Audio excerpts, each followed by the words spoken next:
오늘 주시는 하나님의 말씀은 요한복음 11장 1절에서 7절까지 말씀입니다. 요한복음 11장 1절에서 7절 우리 한 절씩 교독하고 마지막 7절은 함께 봉독합니다. 1절입니다. 어떤 병자가 있으니 이는 마리아와 그 자매 마르다의 마을 베다니에 사는 나사로라.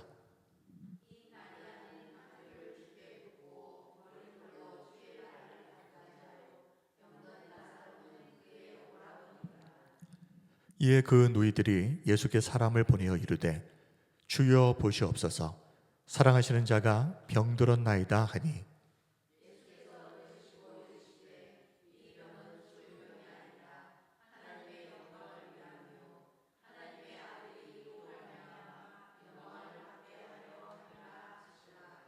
예수께서 본래 마르다와 그 동생과 나사로를 사랑하시더니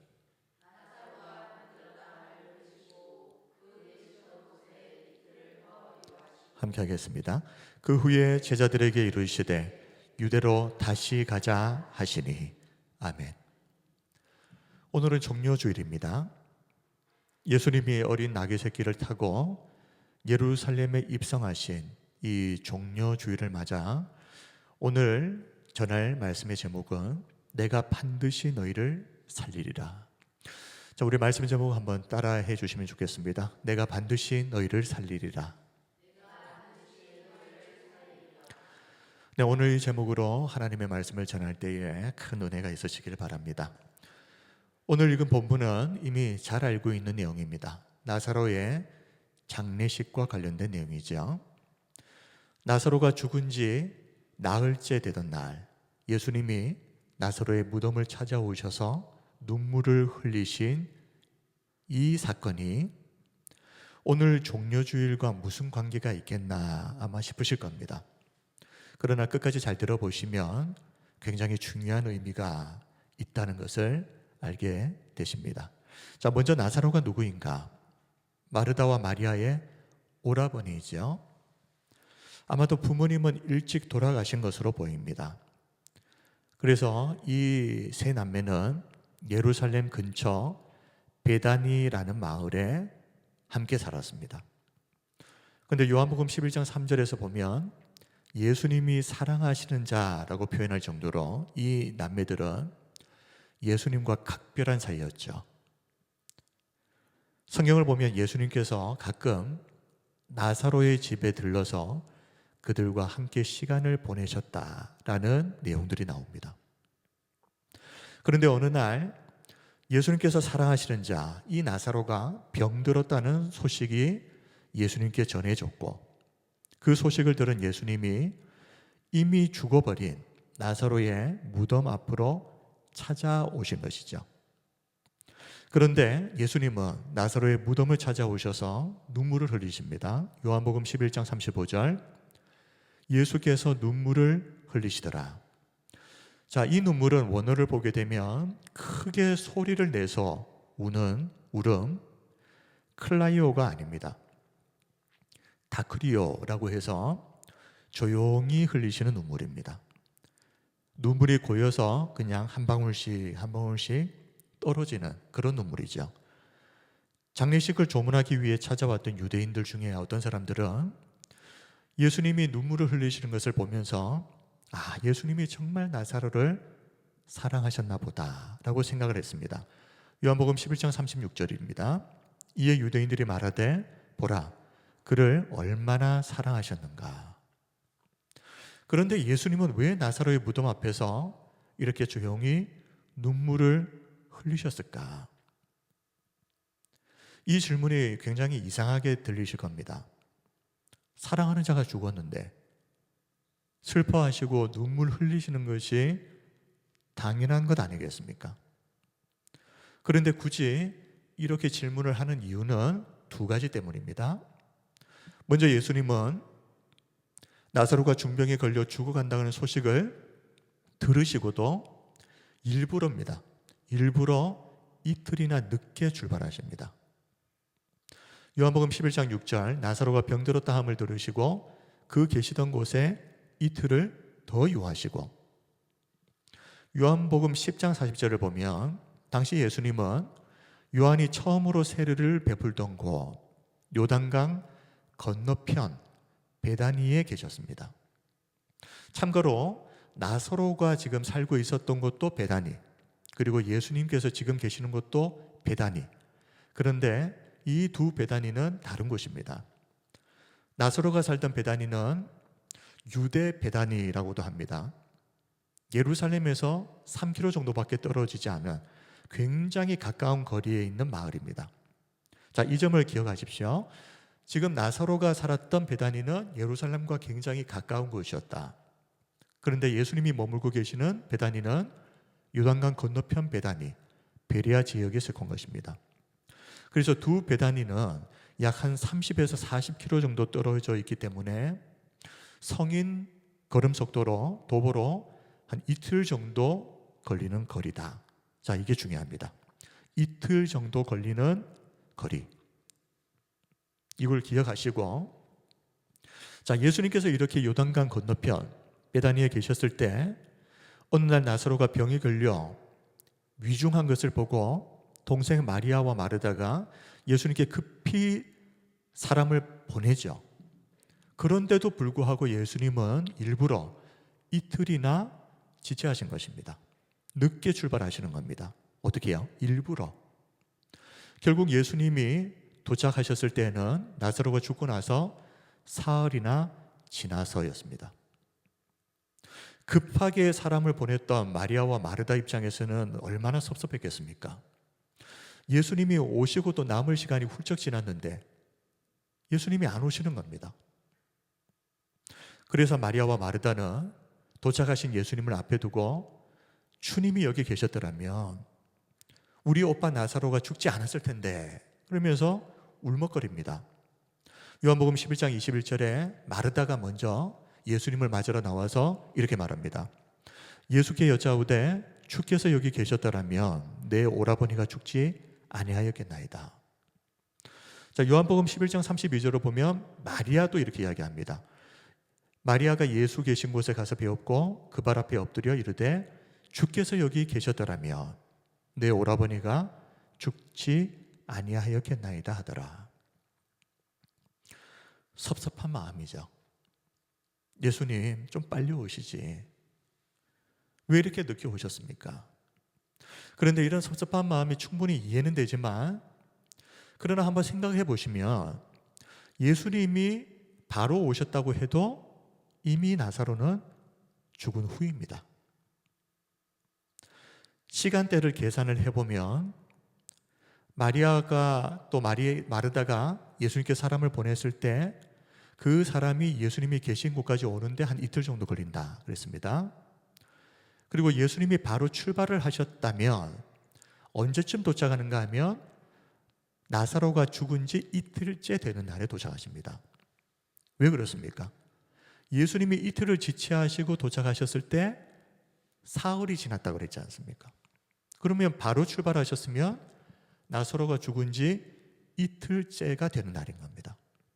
그러니 예수님이 바로 오셨어도 이미 나사로는 죽은 후입니다.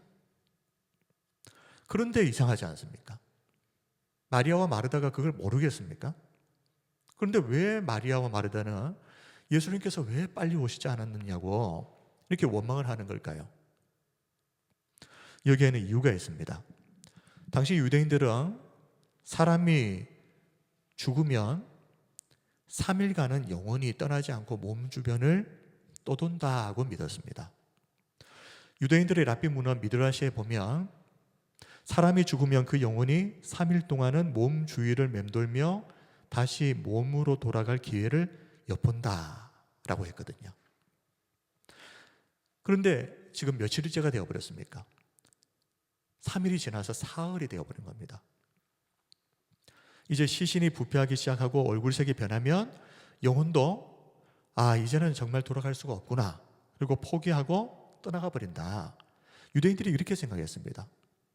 그래서 마리아와 마르다는 예수님이 3일 안에만 도착하셨으면 나사로가 죽었어도 아직 그 영혼이 주위를 맴돌고 있기 때문에 다시 이 영혼이 몸으로 돌아올 수 있는 가능성이 있을 것이라는 신락 같은 희망을 가지고 예수님을 기다렸던 겁니다. 그런데 언제 도착하셨다고요? 나흘입니다. 하루만 더 빨리 오시지. 그런데 하필이면 나흘. 이제는 더 이상 돌이킬 수 없는 상황이 되어버렸구나. 그러니 더 섭섭한 거죠. 하루만 더 빨리 오시지. 이처럼 마르다와 마리아를 포함해서 유대인들은 성경에 나와 있는 내용이 아닙니다. 이거는 미드라시에 나와 있는 내용은 성경에 있는 내용을 근거로 한 것이 아닙니다. 민간 전승, 랍비들의 가르침 이런 것들인데 성경의 내용도 아닌데 이 사람들이 너무나도 깊이 맹신하고 있었다는 것을 우리가 볼 수 있죠. 자, 그러므로 이제 정리를 하면 예수님께서 왜 일부러 이틀이나 지체를 하셨는가? 그 이유를, 첫 번째 이유를 우리가 알 수 있습니다.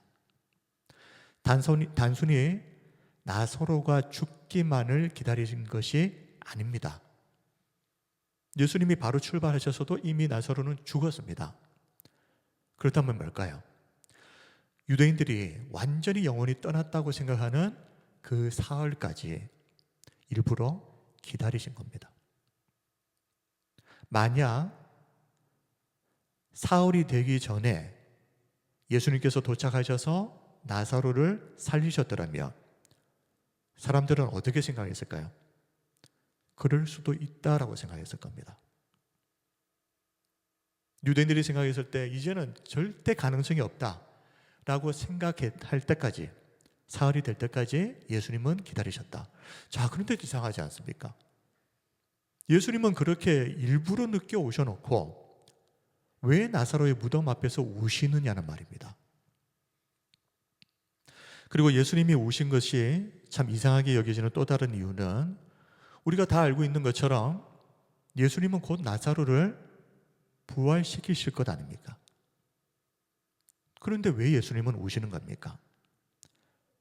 예수님은 나사로가 병들어 죽어간다는 소식을 들으셨을 때 출발하시기도 전에 제자들에게 이미 다 말씀하셨습니다. 그 병은 죽을 병이 아니다.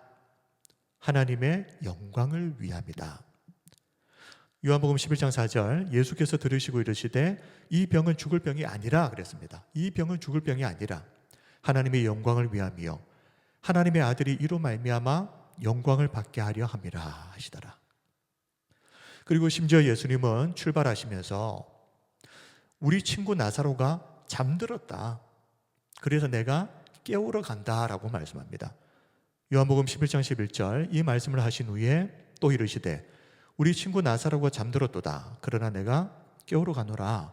잠들었다는 겁니다. 그런데 사실 예수님께서 나사로가 잔다라고 말씀하신 것은 나사로가 죽었다는 것을 말씀하시는 거죠. 근데 제자들은 이 말을 듣고 진짜 잠들었나 보다 그렇게 생각했습니다. 그래서 예수님은 제자들에게 이 잠들었다는 것이 어떤 의미인지를 다시 정확하게 설명해 주시는데 요한복음 11장 13절 14절입니다. 예수는 그의 죽음을 가리켜 말씀하신 것이나 제자들은 그들은 잠들어 쉬는 것을 가리켜 말씀하신 인 줄 생각하는지라. 이에 예수께서 밝히 이르시되 나사로가 죽었느니라.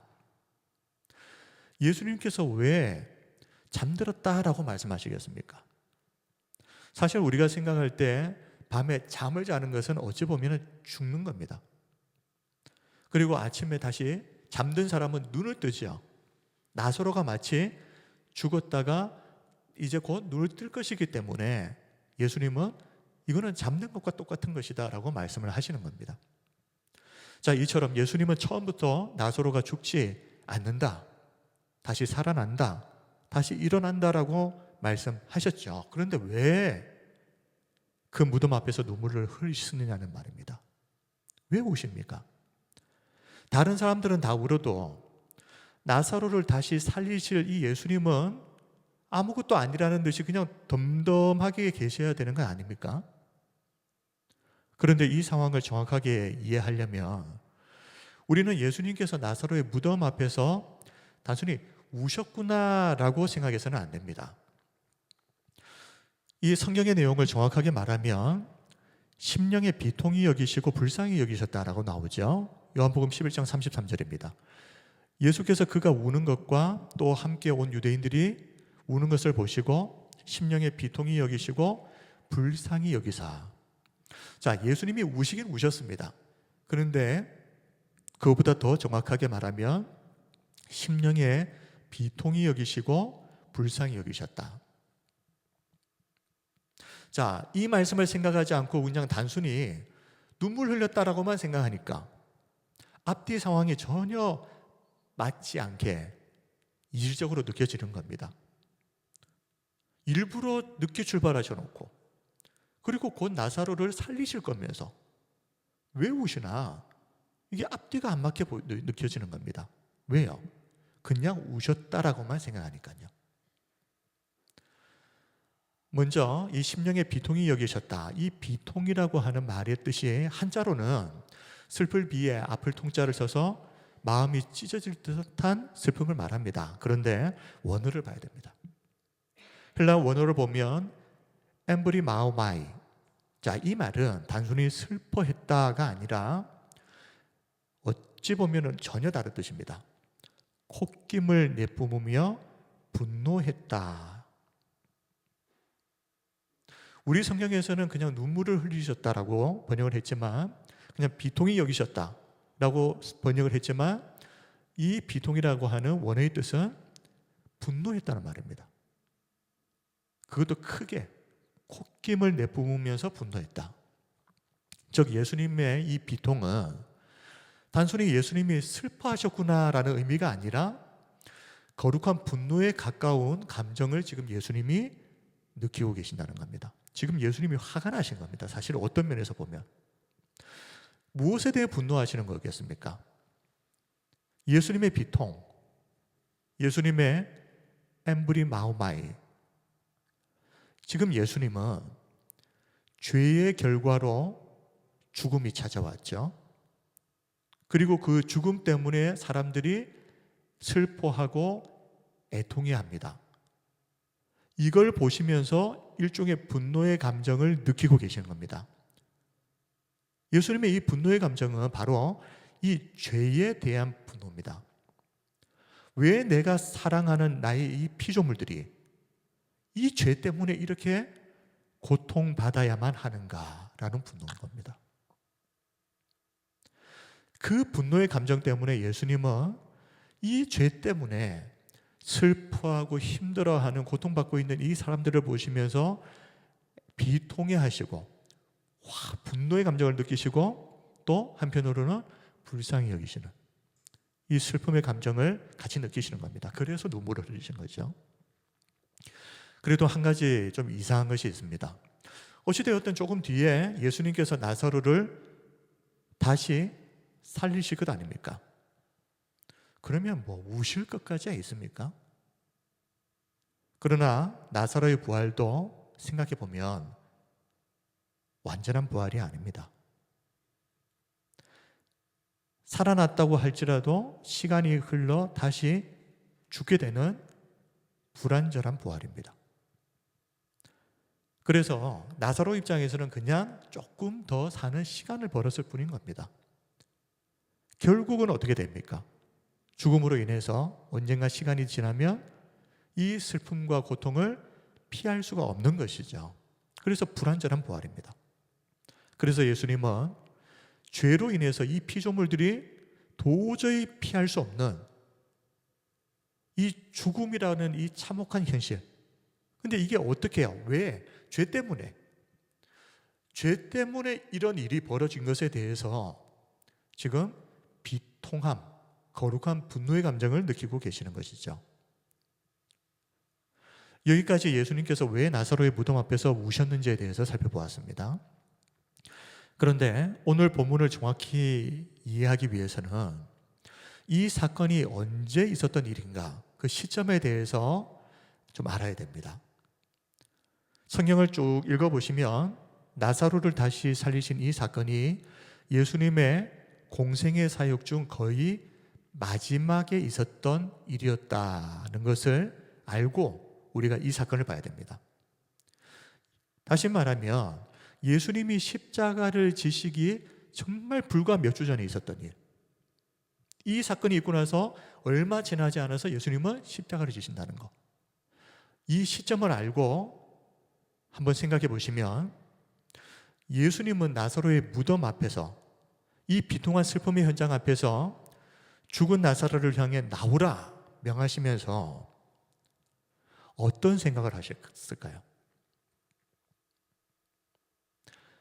예수님께서 곧 십자가를 지게 되실 것인데 그 십자가를 통해서 예수님을 믿는 자마다 이 나사로처럼, 죽음에서 부활한 이 나사로처럼 예수님을 믿는 자마다, 그 십자가 때문에 모든 사람들이 믿는 자마다 이 죄의 저주를 끊고 온전히 살아나게 될 것을 생각하시지 않겠습니까?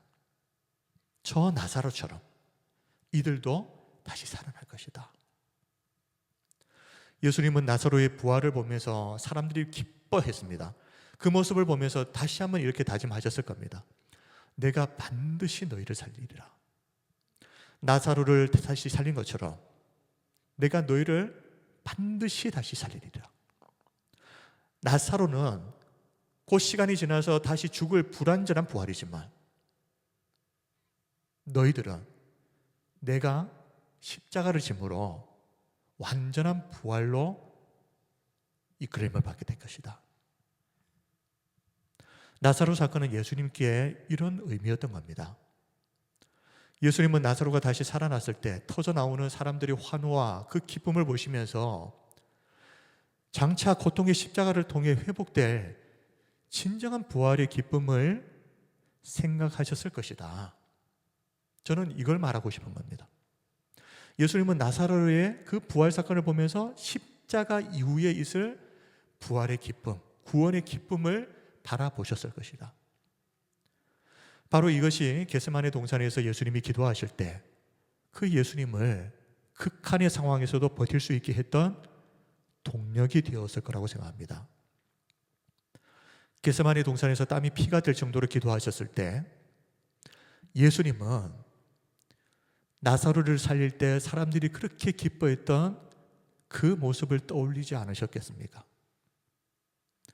나의 죽음을 통해 내가 죽으면 이 죄의 저주의 결과인 이 사망의 권세가 꺾어지고 이제는 더 이상 죽음 때문에 나의 사랑하는 자녀들이 슬퍼하고 비통해하고 고통받지 않아도 될 바로 그 날을 생각하시면서 그 고통의 시간을 견뎌내시지 않았겠습니까? 그래서 히브리서 12장 2절을 보면 예수님은 앞에 있는 즐거움을 바라보며 현재의 고난을 참으셨다라고 말씀합니다. 히브리서 12장 2절을 우리 같이 함께 읽겠습니다. 시작. 믿음의 주여 또 온전하게 하시는 이인 예수를 바라보자. 그는 그 앞에 있는 기쁨을 위하여 십자가를 참으사 부끄러움을 개의치 아니하시더니 하나님 보좌 우편에 앉으셨느니라. 아멘. 앞에 있는 즐거움, 앞에 있는 즐거움이 어떤 즐거움입니까? 앞에 있는 그 기쁨, 예수님의 죽으심으로 우리가 살게 되는 그 기쁨. 예수님이 죽으심으로 나사로처럼 다시 결국은 죽는 그런 불완전한 부활이 아니라 완전히 죽음의 권세를 이기고 영원히 살게 될 그 부활의 기쁨의 날, 그날이 올 것을 바라보시면서 현재의 고난을 참으셨다라고 말합니다. 내가 반드시 너희를 살리리라. 그리고 예수님이 베다니에 가신 것을 우리가 쉽게 생각해서는 안 됩니다. 그냥 가실 때가 되어서 나사로 살리러 가셨나 보다, 그렇게 생각하시면 안 되는 것이, 이 사건은 제자들이 보았을 때는 목숨을 걸어야 하는 너무나도 무모한 일이었습니다. 예수님께서 제자들에게 베다니로 가자 말씀하셨을 때 제자들이 어떻게 말합니까? 요한복음 11장 8절, 제자들이 말하되 라비여 방금도 유대인들이 돌로 치려 하였는데 또 그리로 가시려 하나이까? 방금도 유대인들이 돌로 치려고 했는데 또 거기를 가시려고 합니까? 바로 앞장 요한복음 10장을 보면 예루살렘 성전 안에서 예수님이 나와 아버지는 하나이니라 이 말씀을 하셨다가 유대인들에게 신성모독죄로 몰려서 돌에 맞아 죽을 뻔한 위기를 겪으셨습니다. 그렇게 겨우 몸을 피해서 요단강 건너편으로 가셨는데 근데 얼마 지나지도 않아서 다시 고작 예루살렘으로부터 2km, 3km밖에 떨어지지 않은 그 베다니로 다시 가겠다고 하시니 제자들 입장에서는 이거는 뭐 죽으러 가는 것과 똑같은 것이죠.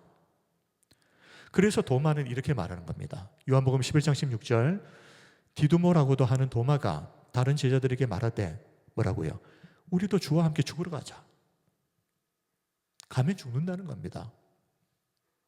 그런데 이런 상황에서 목숨을 걸고 예수님께서 나사로를 살리기 위해 베단으로 가신 이유는 단순히 이 나사로 한 사람만을 위한 것이 아니었습니다.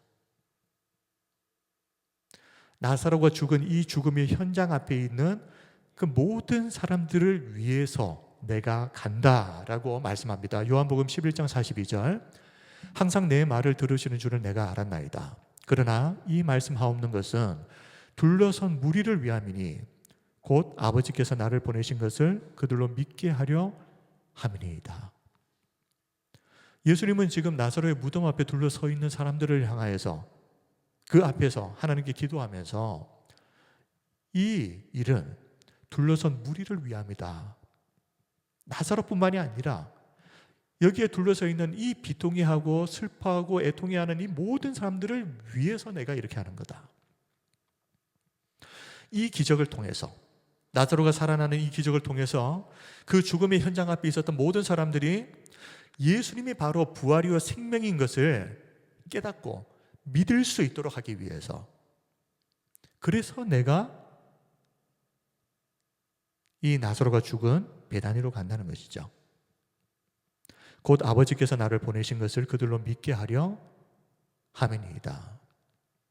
자, 이처럼 예수님께서 베다니의 나사로를 살리신 이 사건은 예수님이 앞으로 지실 그 십자가를 통해서 반드시 우리를 살리시겠다는 그 결의의 현장입니다.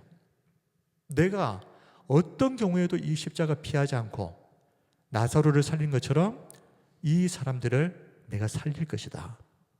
그것을 다시 한 번 더 결의를 다지는, 다시 한 번 결심하는, 그리고 그 주위에 있었던 모든 사람들에게 예수님이 바로 부활이요 생명인 것을 깨닫게 하는 그 일을 하시기 위해서 예수님이 베다니로 가셨다는 것이죠. 그런데 이 일은 예수님도 그리고 제자들도 예상했던 것처럼 바리새인들과 대제사장들이 예수님을 제거하려고 본격적으로 모의하게 되는 결정적인 계기가 됩니다. 만약 예수님께서 베다니에 가서 나사로를 살리시지 않았더라면 뒤에 상황이 어떻게 바뀌었을지 모릅니다. 요한복음 11장 46절에서 48절 그 중에 어떤 자는 바리새인들에게 가서 예수께서 하신 일을 알립니다. 예수님이 나사로를 살리셨다. 이 일을 알린 겁니다. 47절 이에 대제사장들과 바리새인들이 공의를 모으고 이르되 이 사람이 많은 표적을 행하니 우리가 어떻게 하겠느냐. 만일 그를 이대로 두면 모든 사람이 그를 믿을 것이요 그리고 로마인들이 와서 우리 땅과 민족을 빼앗아가리라. 참 기가 막히죠. 대제사장과 바리새인들이 어떤 사람들입니까? 수천 년 동안 메시아를 기다려왔던 사람들입니다. 그리고 백성들에게 메시아가 오실 그날을 준비하라. 누구보다 열심히 가르쳤던 사람들. 그런데 그런 사람들이 지금까지 자신들이 누려왔던 기득권에 손해가 된다고 생각하니까 그가 누구이든 상관없다는 겁니다. 뭐 메시아든 아니든 일단 제거하고 보겠다는 거죠. 참 기가 막히는 일입니다. 다른 사람도 아닌 메시아를 기다리며 준비하며 백성들에게 가르쳤던 바리새인과 서기관들이 대제사장들이 이랬다니. 그래서 그들은 구체적으로 이제 작전을 세웁니다. 유월절 명절이 되면 모든 유대인 남자들이 예루살렘을 방문할 테니 예수님도 오시지 않겠느냐. 그때 예수님을 잡아서 죽이자. 요한복음 11장 56절 57절 그들이 예수를 찾으며 성전에 서서 서로 말하되 너희 생각에는 어떠하냐. 그가 명절에 오지 아니하겠느냐 하니 이는 대제사장들과 바리새인들이 누구든지 예수 있는 곳을 알거든 신고하여 잡게 하라 명령하였음이러라. 예수님은 다 아십니다. 지금 예루살렘으로 들어가면 어떤 일이 기다리고 있는지. 그러나 다 아시지만 예수님은 며칠 후에 유월절을 맞아서 직접 나귀 새끼를 타시고 예루살렘으로 입성하십니다. 왜 그렇습니까? 예수님이 죽어야 우리가 사니까. 그 날을 기념하는 날이 바로 오늘 종료주일입니다. 오늘 종료주일을 맞아 내가 반드시 너희를 살리리라 는 제목으로 말씀을 나누었습니다. 예수님께서 예루살렘에 입성하시기 전 나사로를 살리기 위해 베다니를 방문하셨던 이 사건을 먼저 살펴본 이유는 자신을 희생하심으로 우리를 살리려고 했던 그 예수님의 마음을 조금이라도 우리가 더 이해할 수 있길 바라기 때문입니다. 예수님이 이런 마음이셨구나. 베다니에 나사로를 살리러 가셨을 때 예수님 이런 마음으로 가셨구나. 그리고 이런 마음으로 예루살렘에 입성하셨구나. 예수님은 나사로를 살린 이 일이 대제사장과 바리새인들이 예수님을 본격적으로 죽이기 위해 결의하게 하는 결정적인 계기가 될 것을 이미 알고 계셨습니다.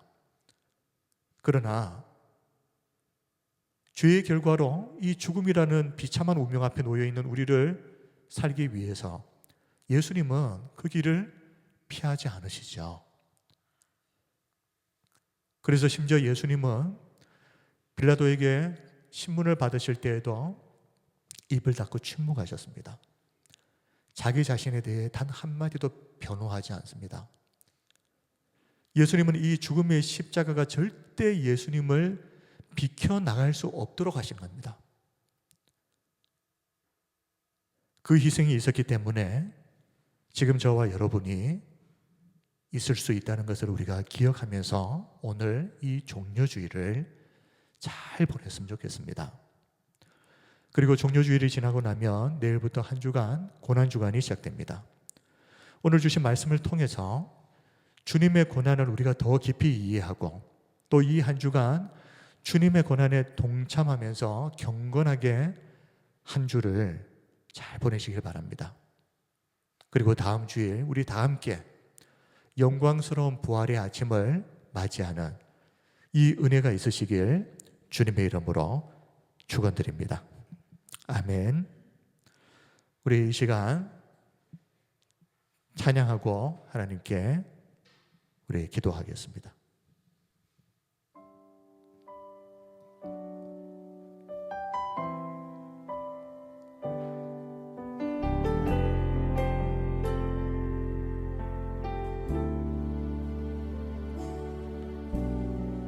이 세상 가장 아름다운 순종의 눈물 온 세상 다시 빛나게 한 생명의 눈물 그가 이 땅에 오신 이유 죽어야 살게 되고 져야만 승리하는 놀랍고 영원한 신비 지으신 그대로 회복시킨 우리의 창조주 그리스도 십자가의 길로 아버지 뜻 이루셨네. 그가 이 땅에 오신 이유 이제 우리에게 맡겨진 그 소망, 그 사랑, 그 생명, 아름답고 눈부신 십자가의 길, 우리가 이 땅에 살아갈 이유.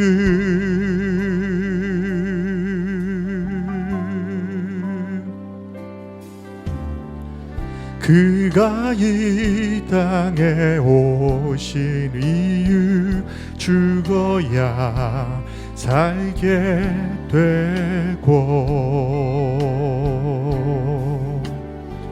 져야만 승리하는 놀랍고 영원한 신비, 지으신 그대로 회복시킨 우리의 창조주 그리스도, 십자가의 길로 아버지 뜻 이루셨네. 그가 이 땅에 오신 이유 이제 우리에게 맡겨진 그 소망, 그 사랑, 그 생명, 아름답고 눈부신 십자가의 길, 우리가 이 땅에 살아갈 이유, 지으신 그대로 회복시킨 우리의 창조주 그리스도, 십자가의 길로 아버지 뜻 이루셨네. 그가 이 땅에 오신 이유 이제 우리에게 맡겨진 그 소망, 그 사랑, 그 생명, 아름답고 눈부신 십자가의 길, 우리가 이 땅에 살아갈 이유.